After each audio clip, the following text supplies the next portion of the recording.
my great pleasure to welcome Thomas Brückner and Ida Hadjivayanis to this wonderful panel on translating Gurnah. As many of you know, Abdulrazak Gurnah, who's from Zanzibar, was a Nobel laureate.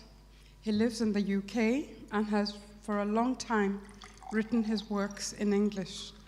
For us, in East Africa, we are really delighted to have this major author brought back to us by Ida Hadjivayanis, who is here. Karibu sana mwalimu. And I'm always very proud to say that, anyway, she'll tell you herself. But Ida has translated several of Gurnah's books into the author's language, Kiswahili, and Thomas Brückner, who's here with us, also has translated them into German, which is why we have invited them. The two translators will be engaged in dialogue about the particularities of translating the novelist and exploring the various challenges involved in translating an African author into a different language of Africa or a different European language. From there, they will move on to further reflections on translating African authors, both from and to African languages. It is my real pleasure to meet Thomas Brückner, who I've known for a very long time. He's a translator of Ngugi's work, and we've had many opportunities to collide into each other in different parts, mainly here in Germany. And he studied African languages at the University of Leipzig, and he gained his habilitation in 1990, which was followed by guest professorships in Germany and Sweden.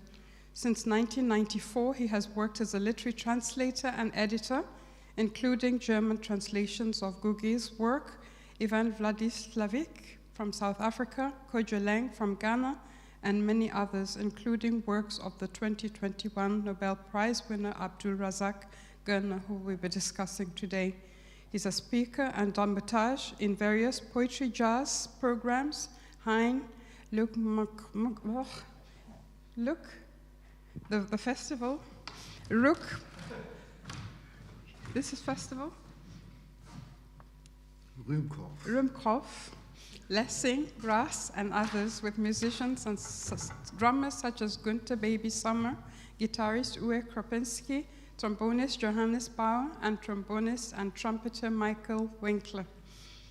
Ida Hadjivayanis teaches at SOAS, where I am also very honored to work with her, where she teaches the Swahili Studies program, and she also leads the African Studies and the Diaspora Studies program.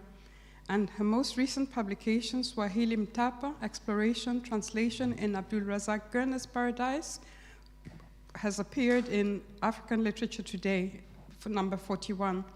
Ida Hadjivayanis is the 2023 Global Africa Translation Fellow at the Africa Institute in Sharjah.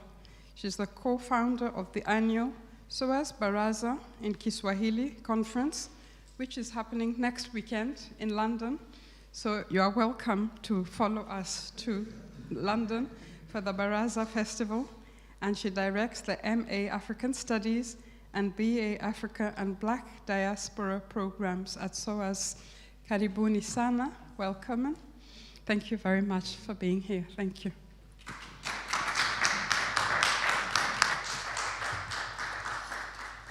So, ladies first.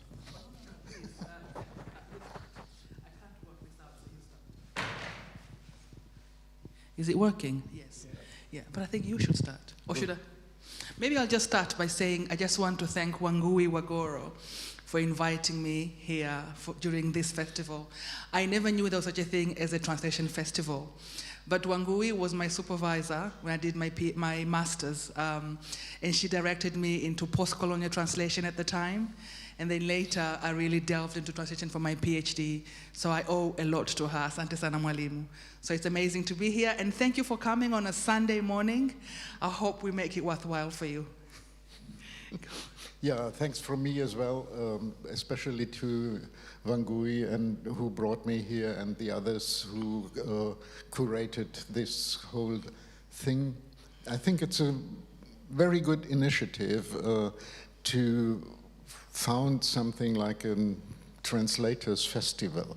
Maybe for the future time, from my personal point of view, I would like to have couples of writers and translators together on this stage. I think this would even add to the... Lost my track, sorry, it's too early in the morning. Because normally I would jump on stage in the evenings, around 20 hours or 21 hours or so. Anyway, I think bringing writers and translators together would be a good idea for the future. Sometimes it happens that writers and their German translators do not even know each other, which is not the case with Razak Gurnah and myself, and you, of course, know him much better than I do. So my question would be, how come that you started translating Gurnah? Okay, that's thank you very much. So maybe we start with that. Yeah, why Gurnah? So people translate for various reasons, and for me, it was for health. I got extremely unwell during COVID. I was very, very unwell, and I was in a coma. And when I woke up from the coma, so I was in a coma for 2 weeks. So no, you're not able to function normally. So I was given something like 6 months of work to recuperate. But I realized I was forgetting a lot. My memory was really hit. And I was seeing an occupational therapist who told me, maybe read, sort of keep a diary of words and stuff. And I thought, that probably translate. I've already done Alice in Wonderland into Swahili. I've done poems. I've done other pieces of work. So maybe translate something. And it's actually my mom who said, why not Abdulrazak, And I said, yeah. And right away, it was Paradise. Because it's a book that I absolutely love in how it centers the Indian Ocean. It centers my history. And it talks about a history that I never learned at school. A history that I came to learn later in life. When I was at school, it was very much polemics. Arabs are this, whites are this, black people are that. And in here, it's complex. You see how complex it was. You see how the region is actually part of a wider civilization that is cosmopolitan. And so Paradise by Gurnah was the reason I had to do it. And I think it really helped me because right away I had to find words. Abdulrazak uses words that I'd never heard of in English. He uses phrases that I had to think, like, what does this mean? What is he saying, So it really helped my mind. And when I went back to work, I was all right. So I think translation for me, especially with Paradise, was part of healing. It helped me heal. How about you? Why Abdulrazak? I don't know. Because I translated By the Sea in 2000 and Pilgrim's Way in 2002. So perhaps it's got to do with my history in translating in general, because as a German translator of African writers, you have to find yourself the work you want to do, because no publisher would approach you and say, well, we have this wonderful book here by an African writer, would you like to translate it? That would never happen. No. So you have to do some, if you want to survive, you have to do some scouting work before that. And that's how I came across Razak Gurnah's work, and I managed to find a small publisher who was crazy enough, one has to say, to agree to publish these books. And that's how it started. Yeah, but when I think of By the Sea, I think of the refugees, you know, that we have today who are around us. I think of so much that's happening even now. Did that have an impact? Like, why not Paradise? Why not Memory of Departure or any other book? Why By the Sea? For me, it was By the Sea because I consider it to be one of his top 3 books. Paradise had already been translated and was with a big German publisher and flopped completely. Really? And as soon as a book flops, they won't do any other. No. And it's like starting anew with each book. And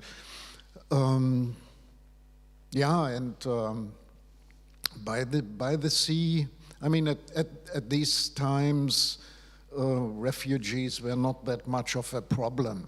Okay. Here in Europe. They were around, but not in these numbers. And the right-wing people were not as strong as they are now and attacking them and stuff like that. So what interested me in this book was, apart from aesthetic and language things, was the complex history of East Africa, with the Arabs coming down the coast and the Indians coming with the monsoon, and all these mixing up of people in this area on Zanzibar and on the land as well. Yeah. So this is what interested me, and of course, in general, when it comes to translating, what you do first is trying to do serious research about the background of the writer, of the book, the history, stuff like that. Even you also have to look into mythology, religious systems, philosophical systems, all that feeds into the book that you have to translate. Yeah, I completely agree with you, because when I think of Paradise, I think one of the things that really attracted me to the work was how it incorporates Swahili narratives. There's, for example, the narrative that was written by Welten, who I believe was German, in 1901. And the narrative is by a man called Slemani bin Mwenye Chande, who talks of his travels from East Africa into Germany and all the way to Siberia and the border with China. And in these travels, Abdulrazak includes sort of like narratives of how what he sees there, the people that he meets. And really, it's almost like it's very well merged sort of like into the work. Also the narratives of Tipu Tipu, who is known as a man. I mean, I think Tipu Tipu is basically Uncle Aziz, that I call Ami Aziz in this work. And there are parts that Uncle Aziz speaks in here which are exactly as they appear in Tipu Tipu's biography. And so it's sort of like, I think it's the same thing. You see the reality that was, that maybe we've forgotten, that Abdulrazak includes. So I want to talk about challenges in that. Among the challenges I had, for example, with the words in the book was a word called washenzi. And washenzi translates as savages or barbaric people. And initially I had thought, my God, this is really not going to work. I have to find something more acceptable that people would read and not think, what's happening? But then, through looking at history, through looking at the travelogues of Slemani bin Mwenye Chande and Tipu Tipu, I realized that those were the words that they were using themselves. And so Abdulrazak uses them in this work because they're contextual. And so I think reading, when you translate, really helps you make decisions with words that you're going to include in the work or not. Did you also have that as well in your work, in your translation? No, not that much, because when I translated By the Sea, for instance, there wasn't this culture of forbidding. Maybe political correctness. Well, I don't know if this is political correct. That's the problem. I think it's stupid, because if you have an historical context and people in this context, in a work of literature, speak the way they did at that time, you can't go around and say, well, my colored person with an international history or something like that. That would be bullshit. So and any slave driver would not call a slave, a black person for that matter, with friendly terms. No, but I think sometimes you have to see, I mean, not everybody sees beyond sort of like that.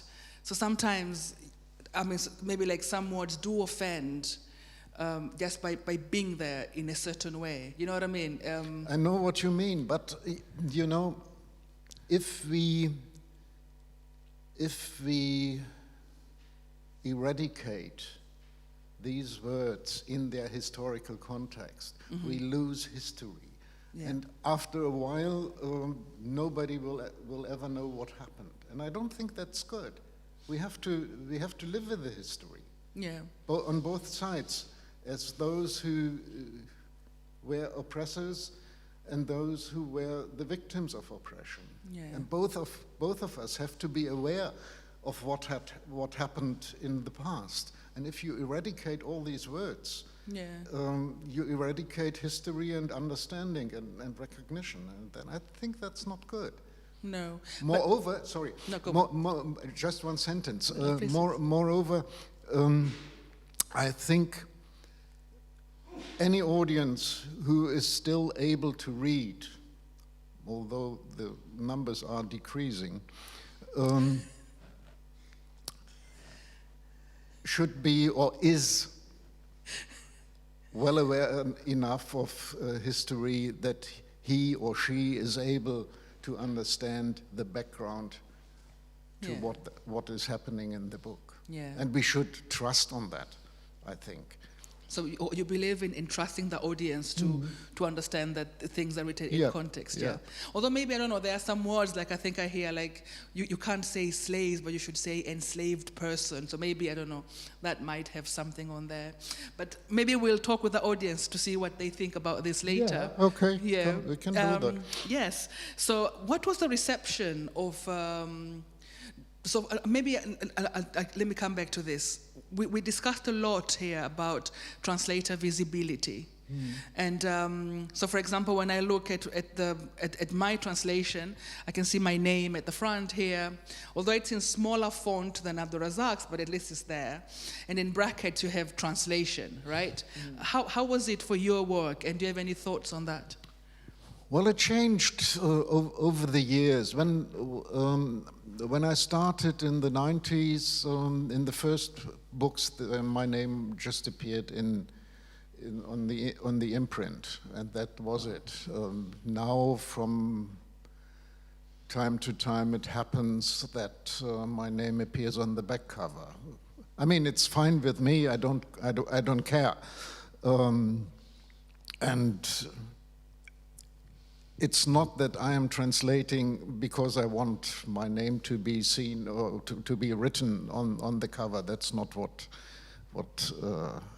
drives me around, so to speak. I think my aim, my goal is to reach out to people and interest them in these books by African writers. Okay. This is what matters, not my name. So you think the visibility of your work is a minor detail, then, in Asmus's words? In a way.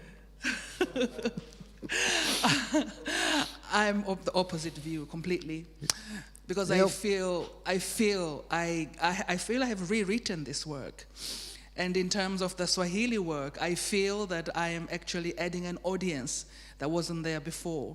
And so I'm opening doors that had not been opened before. And so for me, it really matters that my name is on the cover and that I'm recognized as the translator. Yeah.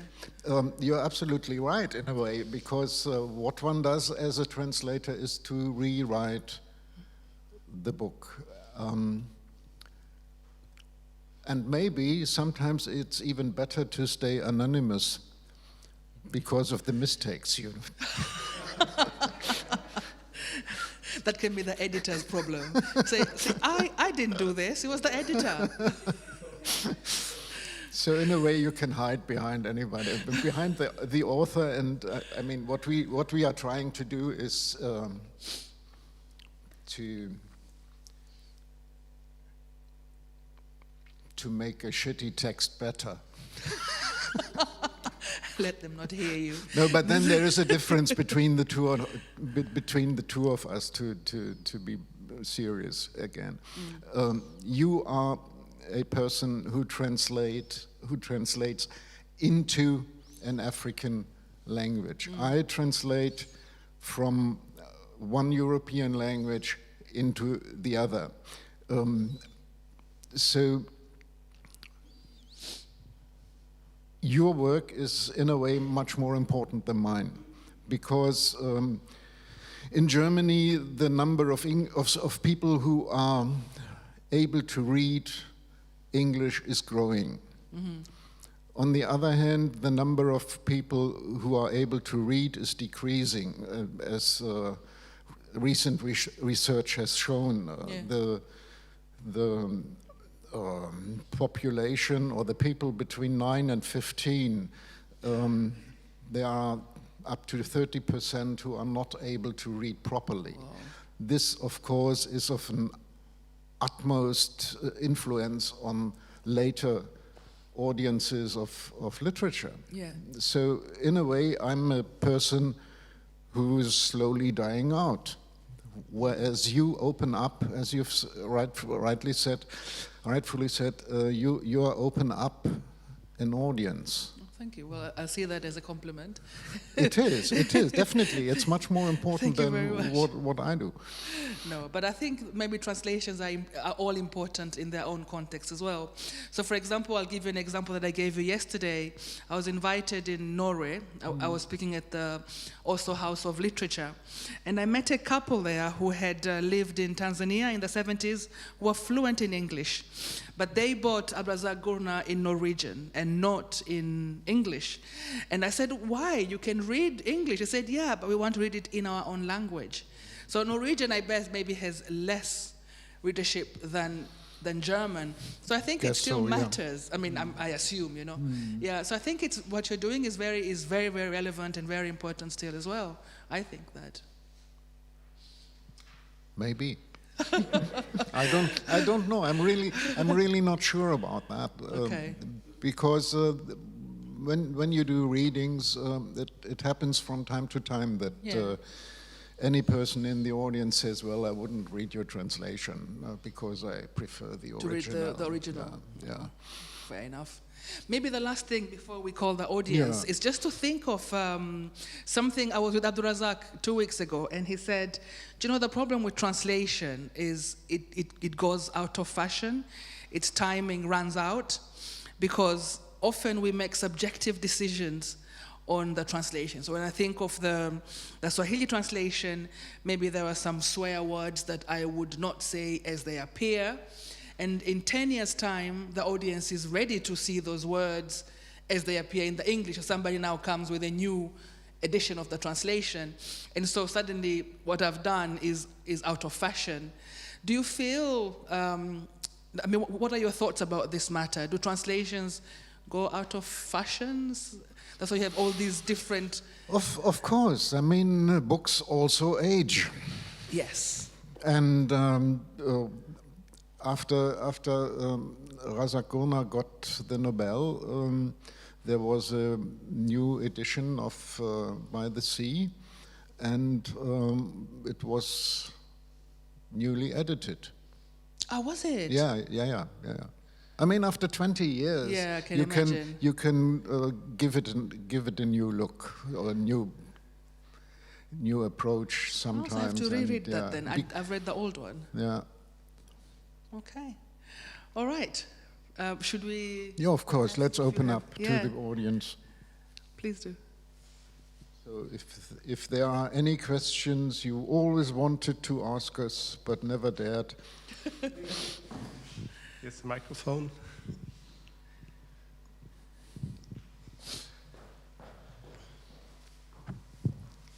Yeah, first of all, thank you very much, Shukrani Jazila, for this wonderful event. I'm really happy as a longtime fan of Abdulrazak Gurnah's art, and also as a Swahili translator from Swahili myself. So many questions come to my mind, so I try to just pose two, so one for each of you. Ida, I'd like to know, as I unfortunately couldn't travel to Zanzibar recently, there was the book fair in Zanzibar, and as I understood, there was one of the main events was actually the launch of your translation. So I'd like you to share some of your experience from Zanzibar when you launched the translation in one of the cradles of Swahili language and culture. Okay. And to Thomas Brückner, yeah, we've talked a little bit before the event, and I essentially would like to know how did you manage to have such a wide array of African literature from so many different regions, and what about the role of East Africa more specifically in your work, or did you choose any text independently of the other, or did you also at least think of specializing on a certain region, or was it always the very broad approach that attracted your interest? Maybe Ladies first. No? So I was invited by the Zanzibar Book Fair, and it was actually Abdulrazak who said they had approached him, and would I be interested to come?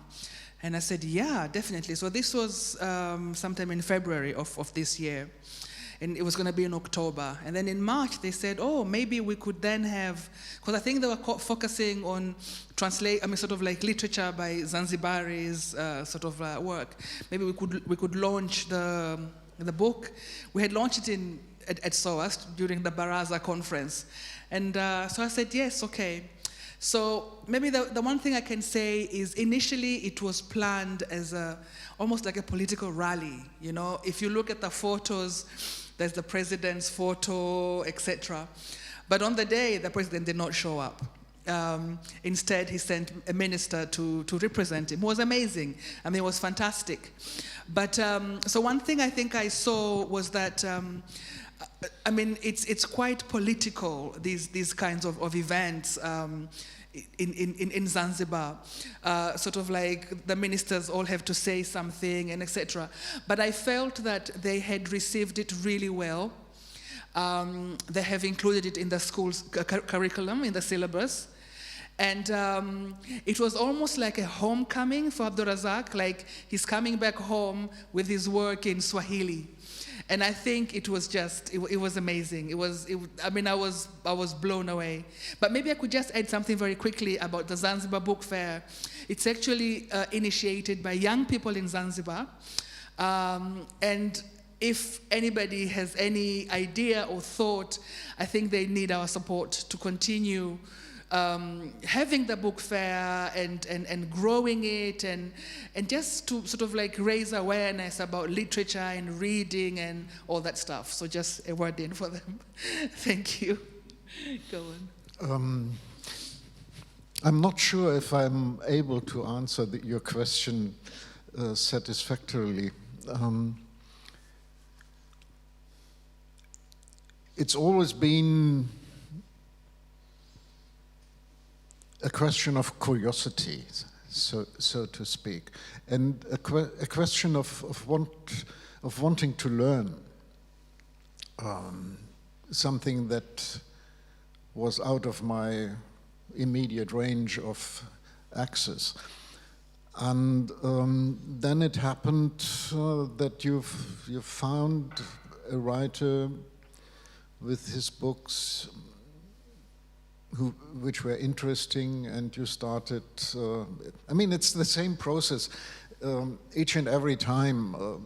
You find a book, you read, You read it, you find it interesting, you start researching what's behind it, what's the special thing about it, and if you are happy enough or lucky enough to find a publisher for that, it gets even more complicated, because you really seriously have to dive into what is behind. The act of translation is only the second part of it.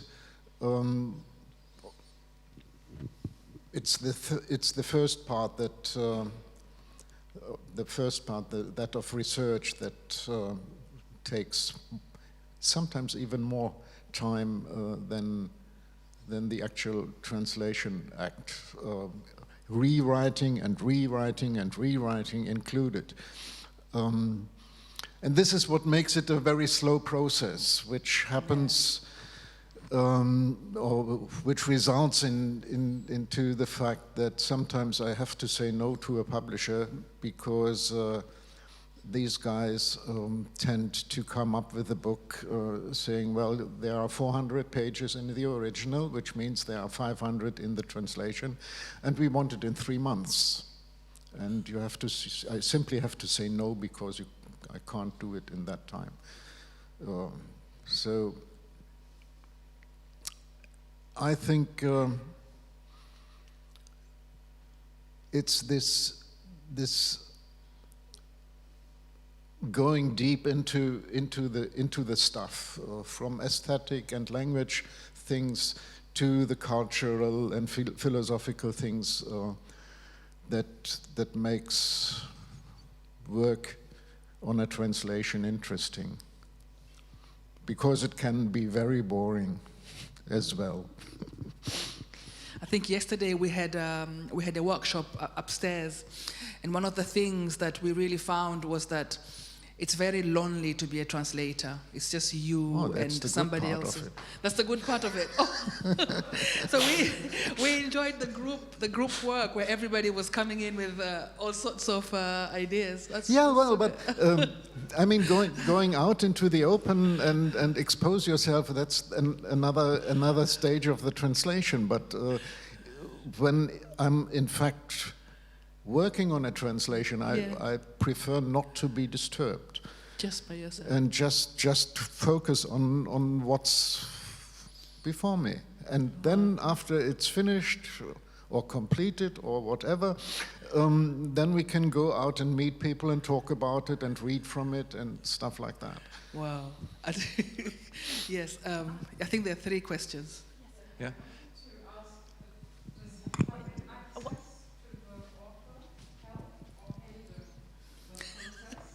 And does it help or hinder the process of having access? And the second one, do you get rich doing this work? Rich? Yes. Maybe he can answer this. He's got, he's done lots of translations. No, if you want, at least I of course can only talk about the German situation, because I don't know what the situation is, what is like for a, say, French person who translates from I don't know what language. For a German translator, especially of African writers, but also of other writers, the wise thing to do would, before one starts, to marry rich, because you can't get rich by translating. That's absolutely impossible. What was the second question? Access to the translator. Of course, access always helps, more or less, because by having access to the author, you get some insight in how he is thinking, how he is talking, how he is feeling in certain regards. And this, of course, helps, even if you... I remember once being on the road for 3 weeks with Ivan Vladislavich from South Africa, on a reading tour here in Germany, and we spent 3 weeks in my little car in this confined space, crisscrossing through German-speaking countries, and we talked about literature at the speed of 200.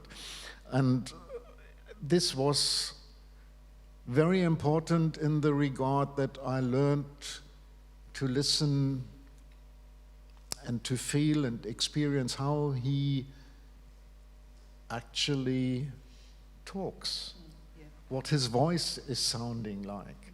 And of course, as a translator, you try to sneak into the writer's brain in a way. And then on the other hand, it sometimes happens that although you have good access to the writer and you ask him some of your stupid questions and he says, well, can't remember, it's too long, too long back. And in most cases, it's a fact that when you start translating a book, he or she is already working on the next. And maybe if it happens that there are years between, maybe he even can't remember what exactly was in his mind when he was writing a certain sentence you have to have a question about. So I think I have to completely agree with you in terms of the language. So when I was translating this, I definitely had Abdulrazak's voice. I wanted this to sound like somebody from Unguja who is speaking. So I made a conscious decision of using words such as, for example, maskhara and not utani. So there are all these sort of like coastal words, specifically Zanzibari words that I used. But in terms of Abdulrazak reading a manuscript or checking anything with him, then it's a no. He does not want to read the manuscript and for you to cross-check. I mean, I remember there was once I asked him, so Abdulrazak, you know, like in this work, there's a swear word, which is the Kalasinga's hairy, a private part word. What do I do? Like, what do you think, you know? And he said, the Kalasinga's hairy whatever is a translator's problem. So, yes. I would like to add a question, because we, as I understand, we have with you the exceptional situation of somebody representing something that I learned from Wangui exists. I didn't know that. This movement of translating back. So people writing in, let's say, European languages, although I also learned that, of course, the colonial languages or earlier colonial languages are, of course, African languages. Yeah. Are now being translated into the first languages of the writers. I find that a very, very important movement and political aspect that maybe has been a little marginalized throughout the festival so far. So here is a chance to stress that once again, or for the first time. And that is something that, of course, is a difference between the two of you on stage translating the same writer into different languages and different contexts. Maybe you can say a word or two about that. Yeah, maybe just a word or two. I mean, so this is very much part of the decolonizing sort of like thought of translation, in that you have to look at who is translating what and for who, and what is the ethnicity of the translator. And in my case, I think it's quite special in that both of us are from Zanzibar. Both of us have Swahili as our mother tongue, and he is my mother's age mate. Like, they went to school at the same time. It's very personal. Pretty good. So I think yes, this is very, very important. And I have to stress, in terms of Swahili, so Swahili prose, the initial translations that were done into Swahili prose were done into Swahili because Swahili had been written using the Ajami script, the Arabic script. Mm-hmm. And when you have the Latin script, you have a movement to translate a lot of Western literature. So, for example, the Mowgli stories, Gulliver's Travels, all the stories into Swahili. But these were done, interestingly, by one man called Johnson, He appears in all the translations. And you would have another name. Sometimes it was Bren. I mean, it was these other people who were included in the translation. And so we don't know who these other translators were, but we do know who Johnson was. He was a colonial administrator at the time. And so Swahili prose translation starts with that, where the real translator is probably that Bren, that nobody knows where they came from. And so I think now it's very, I mean, you know what I mean? I think it's become very relevant that we translate the work that is out there back and sort of like into the region, and that the person who translates it has to be somebody from that milieu, so to speak, so that you bring the work home. And I think that's the term that's been used now, that you bring in the literature that's out there home. And coming back to what you said about reading, the reading culture in my region is really not great. I mean, if it's bad here, if you come to our area, it's, I don't know what you'll say. And so we are hoping that this kind of literature helps that. Sort of like having somebody like Gurnah in Swahili, you know, like Ngugi, you know, all these authors that are writing now to be in the language, to be accessible. I think that's part of the movement. Maybe Wangui can add something more, but this is how I see it. Did you want to add anything, before I hand the mic back, which I will, I would also contradict Thomas's estimation that it's so not important, the work that you do. Yeah. I mean, there are several of us who translate from English into German, and we always hear that everybody speaks English and we do prefer the original. That is simply not true. Yeah. There are so many people who do not understand English in Germany on a literary level, on a elevated level, that are very, very thankful and dependent on the translations that we do. Like my own wife, she doesn't read English to that degree, right? And she is very thankful for the work you do. And so I just like to make that point on a Translators Literary Translation Festival, right? I mean, understatement is always kind of charming, but let's just make that point, right? And now I give the mic back to the other side of the room. I think Thomas is a very humble man, I have to agree. And so there are people who, yeah. Well, it's got nothing to do with being humble. I really think that the young generation growing up now is much more versatile in English than these old guys like the two of us. And so many people that prefer the original to the translation. Or they prefer something in their own language. Maybe. Did you have a question? I think, did you push your hand up? Yeah, no, okay. Yes, I wanted to say something about this return, the literature. I think you're the first in this generation, and it's very good that you're a woman and that you're very visible, and also that the other work that you're doing lends itself to giving a big profile to this work. I'm also really excited in your case that the government has decided to make this a text for the whole country to read in school, but also for it to be read socially. It's also very symbolic that the book, just by coincidence, happened to be coming from Zanzibar, which is a small island off the coast of Tanzania, but it's also where the president of Tanzania is from. So this gives this wonderful language a bigger visibility.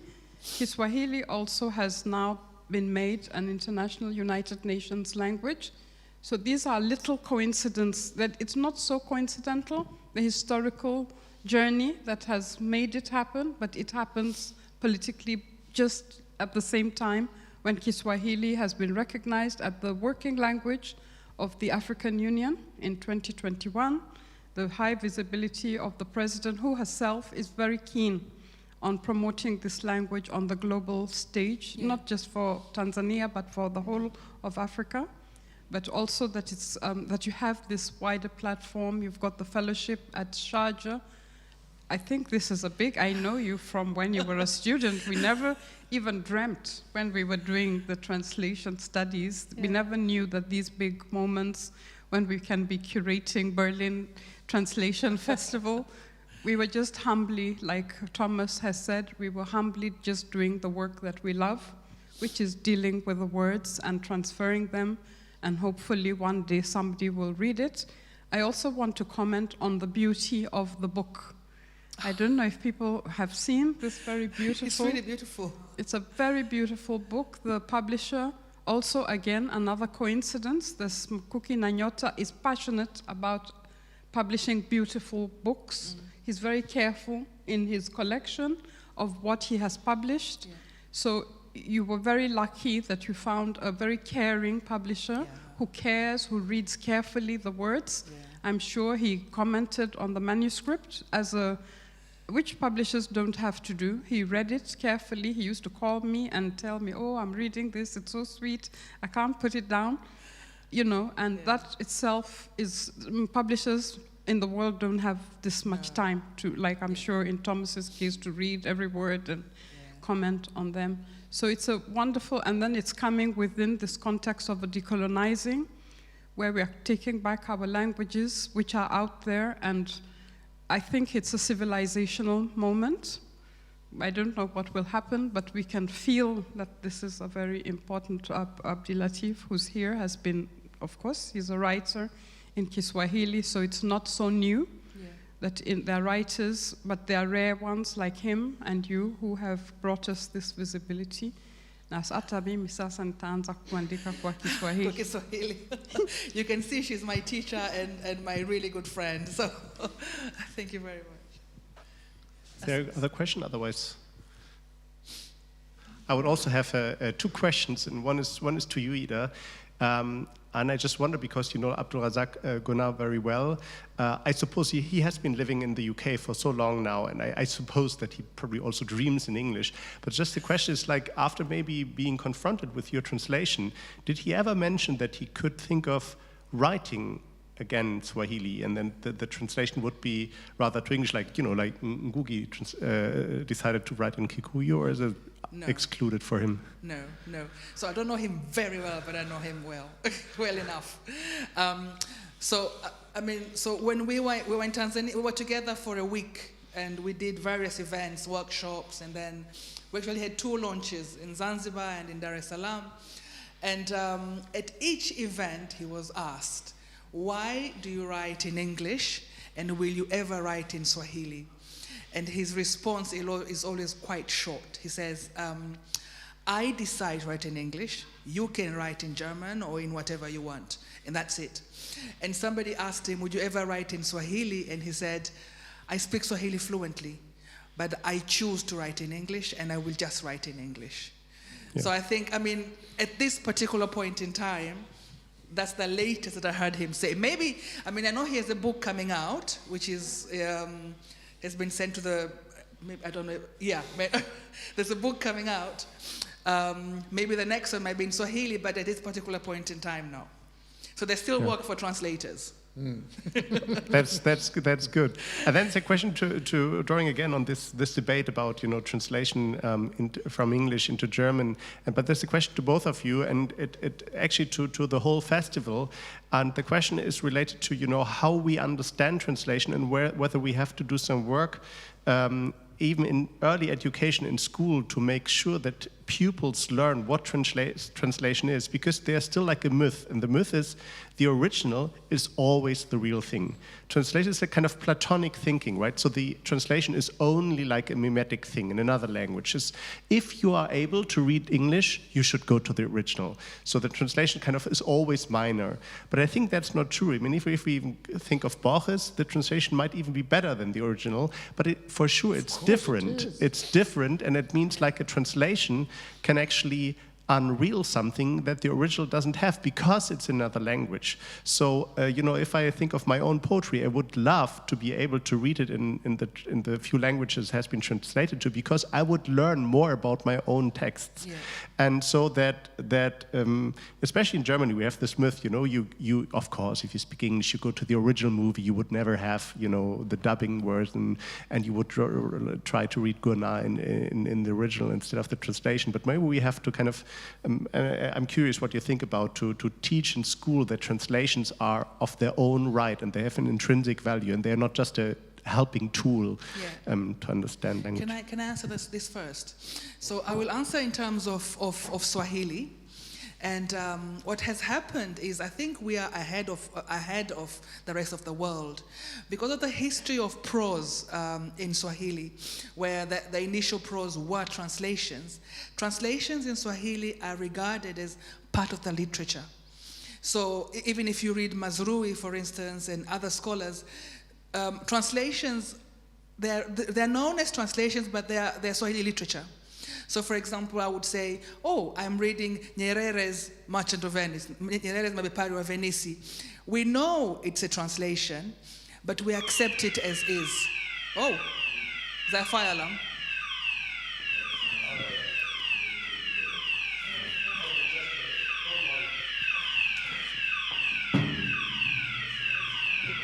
In a minute, armed response will be there. Should I just continue talking?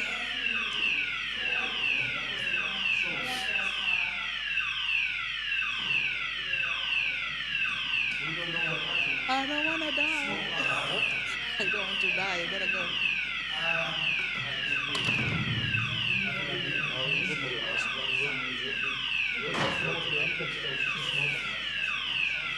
Sorry?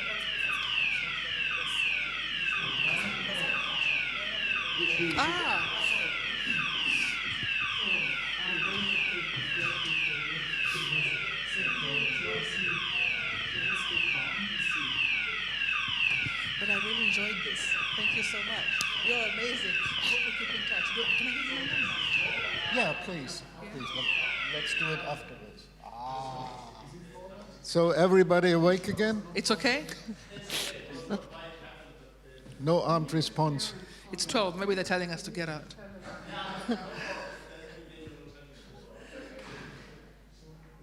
So you wanted to ask the question. I just want to really finish that. So what I was saying, for example, was I did Swahili at school for my A-levels. And one of the books I did was Hawala ya Fedha, which is a translation of Le Manda by Sembene Osman into English, The Money Order. And so what I read by Pandina Mhando is a translation, but I read it as Swahili literature. Only later I came to understand that, this was actually written in French initially, not even in English.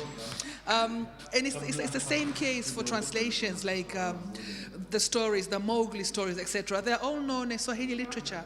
And it's the same thing for Peponi. So it was accepted through a budget in parliament. And it was very much Abdulrazak Gurnah's work, Peponi. And I don't know, so I think maybe we're a bit ahead in terms of translations. I don't know about here. I don't know. I mean, what is definitely and desperately needed is translation from one African language into the other. Yes. And vice versa. Yeah, that's not there at all. To connect in a way the continent and to overcome the divide or something. The divide, the abode, I'd say, between French and English. Yeah. And, this is number one. Number two is that this is much more important than any translation from a German, from a European language into another language. Maybe from English into Japanic or something would be very well done again. But that's point one. Point two is I think the importance of Kiswahili for the African continent as a whole is still not pushed forward in a way that could be called satisfactory. Because I think the efforts to develop it into a lingua franca, at least for East Africa, at least for East Africa, go back to the late 1960s, early 1970s, when Wole Soyinka was editor of Transition. And he strongly supported this idea, but since then not much has happened as far as I know, I must admit.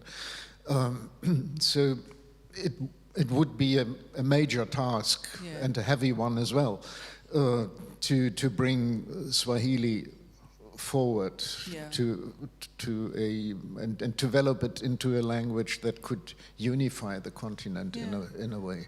I agree with you. I know, like this September, Swahili started being taught in primary schools in Russia and in Colombia. So maybe that's something that we can, I don't know, we can have there. But there was a project called Ituika, where Ngugi's short story, written in Gikuyu, was translated into 100 languages. Ah, yes, I remember that. Yes, but it had first to be translated into a bridge language, a language that everybody could access, and this language was obviously English. Because the Sutu translator could not translate from Gikuyu. The Gikuyu could not do it from another African language. So they each had to have English as the bridge.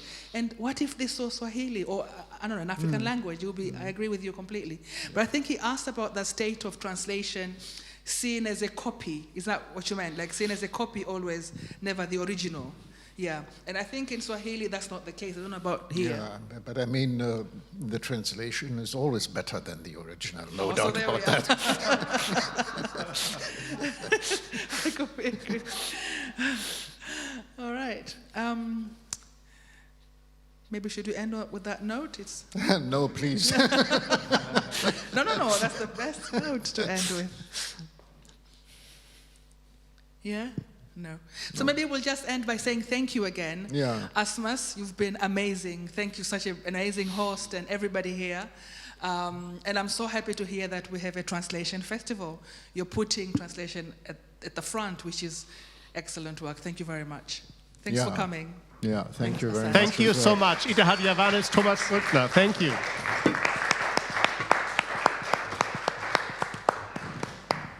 And we'll continue at 2 o'clock with our next event on multilingualism and translation.